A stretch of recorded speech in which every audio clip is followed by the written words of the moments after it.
Praise the lord. మన హక్కును కోరుకున్నంత సులువుగా బాధ్యతను కోరుకో. బాధ్యత మొదటగా నాది అనుకోగలిగినప్పుడే దానికోసం ముందు పడతాం. అయితే తమ కోసం మాత్రమే జీవించేవారు ఎప్పటికీ బాధ్యత తీసుకోలేకపోతారు. నాకెందుకు అనుకుంటే ఇక బాధ్యతే బరువుగా మారుతుంది. అలా కాకుండా బాధ్యత వహించేవారు తమ కోసమే జీవించలేరు. ఇది మన బంధాల్లోనైనా, కుటుంబాల్లోనైనా, సమాజంలోనైనా, ఆఖరికి దైవభక్తిలోనైనా.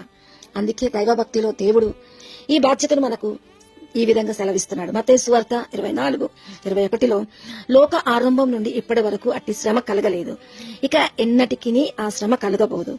ఆ దినం తక్కువ చేయకపోయిన ఎడల ఏ శరీరి తప్పించుకొనడు.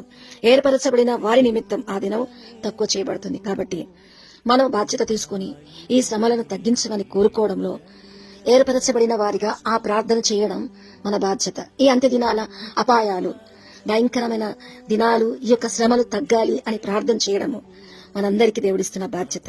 అందుకే అంత్య దినాల కొరకు, రాజుల కొరకును, అధికారుల కొరకును జరగబోయే వాటన్నిటిలో దేవుడి కృప అనుగ్రహించమని కోరుకోవడంలో, అబ్రహాము మొదటే సొదొమ గొమొర్రా కొరకు ప్రార్థించినప్పుడు లోతు కుటుంబం రక్షించబడింది.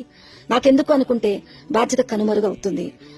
మరి నాది అనుకుంటేనే ఈ దుర్దినాల కొరకు బాధ్యత తీసుకుని ప్రార్థన చేద్దాం. అంతేనంటారా?